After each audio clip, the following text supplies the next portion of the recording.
ভাই এই যে আপনার ডাইল আর রুটি। ডাইল রুটি।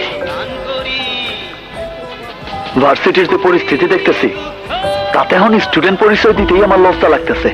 ঠিকই কইছেন ভাই, এইখানে যে অবস্থা, পড়াশোনা কেমনে করবেন? জীবন লই এই তো টানাটানি। দারুণ সত্য কথা বলছেন আপনি। কি নাম আপনার? করিম।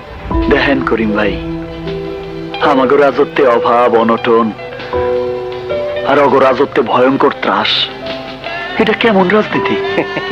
ভাই আমি মুখ্য সূক্ষ্ম মানুষ, ওই সব রাজনীতি আমি বুঝি না, আমি বুঝি পেট নীতি।